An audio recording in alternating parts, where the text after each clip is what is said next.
Here. He joins us regularly. His name is Dave Foley. He is our Chautauqua County District Attorney and will be for another 4 years shortly. He's given a lot of hard work here to our county, and he gives his time to you because you'll come in and face the telephones on Channel 5 every 2 or 3 months, and it's just wonderful. And good morning. Thank you for joining us, Dave. Good morning. And giving up your Saturday morning. So at any rate, I got a wonderful little pen here, and I thank you for the campaign pen. My pleasure. You're running a campaign, even though you're not really, nobody's running against you, right? Nobody wants a job. There was an opponent early on who had received the nomination of a party, but he declined. He said, I would not take that job for love nor money, right? Well, that's his personal choice. I love the job personally. So. Yeah. Well, tell me, what's your background? Where were you brought up and raised? I was raised in Chautauqua County. Okay, where did you grow up? Right outside of Fredonia, near Lake Erie. I actually grew up on Lake Erie, right outside of Dunkirk. My parents' home. I'm a third-generation attorney out of the area. My grandfather started practice in 1930 in the city of Dunkirk. Amongst other things, he was the City of Dunkirk attorney, and he represented the Volunteer Firemen's Association in the state of New York. Was there ever a Foley and Foley? There is, and currently Foley and Passafarrow in Dunkirk. My father and his father took on a partner back in 1978, Jeffrey Passafarrow. My father started practicing in the area in 1962. Was a private practitioner and also was an assistant district attorney until 1998. Good Lord, you have Passafarrow and Foley, and now you need a Liebenstein or something like that. You know, they say that makes the best partnership, an Irishman, an Italian, and a Jewish lawyer. You can't beat that. Cover all bases. Cover all bases. Well, so you've been practicing successfully, and how long have you been DA now? I'm coming off my first term. I was appointed by Governor Pataki back in July of 2005, so it's been a little over 4 years that I've been the district attorney. And you like it. What do you like about it? Well, you know, you have a lot of, it's like a priest, you know. The priest, whenever he gets a call, it's about somebody who's heartbroken for some reason. You deal with a lot of heartbreak, I'm sure. Well, you certainly are dealing with a lot of the bad side of life. Yeah. That's certainly true. But I, first of all, love being an attorney. I certainly enjoyed law school, enjoyed private practice, but what I really have enjoyed is being a prosecutor. And I was an assistant district attorney for a number of years. And then when it became available, I made the decision to run. I really like the idea that I'm able to do something that I love to do, which is practice law, and also feel like I'm doing something of some importance, giving back to my community and making a difference. So Jim Subject helped train you too, huh? Oh, he did. Jim Subject hired me in 1995, and I was an assistant prosecutor for him for almost 10 years before I ran. Well, when you become the district attorney now, do you have much time for trial work? I mean, you're running the show now. You got how many? You had 10 lawyers working under you or something like that? I have 10 assistant district attorneys. We have a administrative staff of 7, and total with our victims assistants and investigator, we total 21 people. Well, that keeps you busy in itself. When do you have time to go to court? Well, it's difficult. I mean, you try to strike a balance between the two. Of course, we haven't really wanted for some major crimes in this county, and I've taken a personal interest in those and have been managing those myself. The 8 homicides that we had last year in the county I've handled, and I usually bring one of my assistant district attorneys along with me who helps me manage the case. Yeah, we had a strangely high number of homicides lately. For our population. In 2008, we had 8 homicides in the county, which was a record number. Now, is this because of the drug trade that's popping up here and there? You think? They tell us the druggies are coming up north now because they're driving them out of New York, a lot of them. Well, we certainly have an influx. I mean, most of the drug trade in Chautauqua County comes out of Buffalo and comes out of Rochester. People come in, and I think there's a link back to New York City with that primarily. Yeah. A lot of the homicides, at least that I've looked at that we had last year, you can draw a direct line back to drugs or alcohol. Some more directly than others, obviously, but certainly they're an underpinning to all of the homicides that took place last year in the county. Yeah.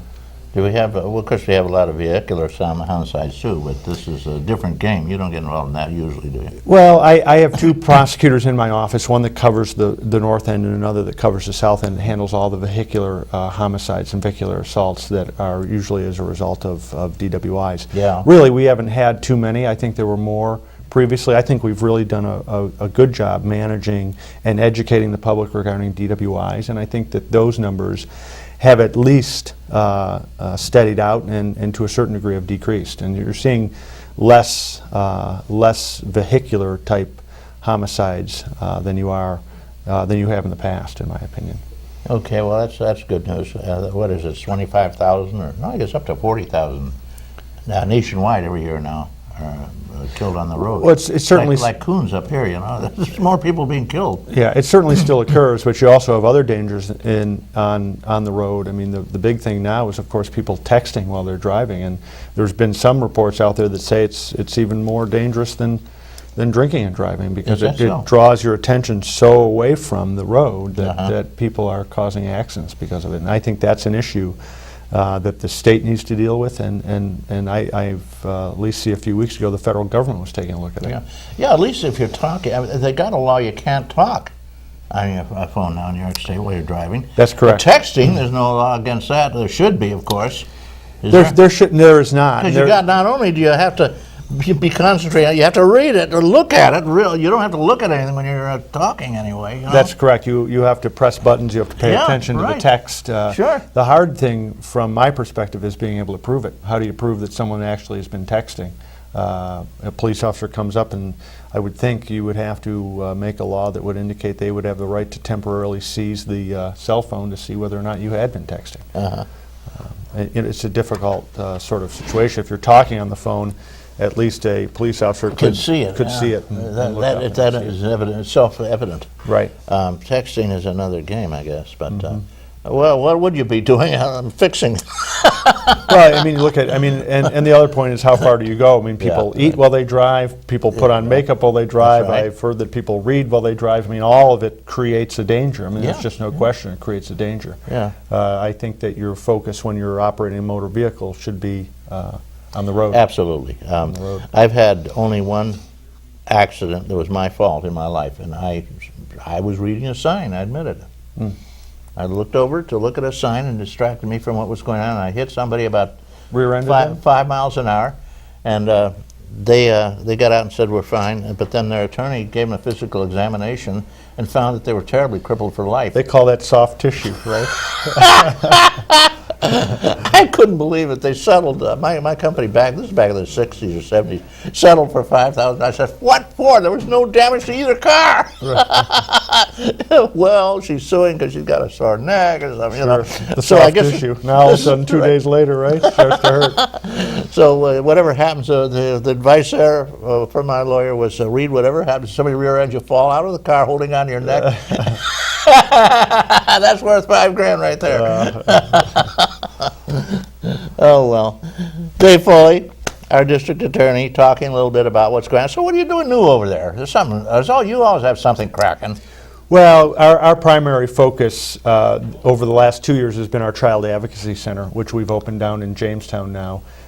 It is a center that combines all the entities that deal with children that have been sexually or physically abused. It's my office, law enforcement, all law enforcement agencies in the county, Child Protective Services, healthcare.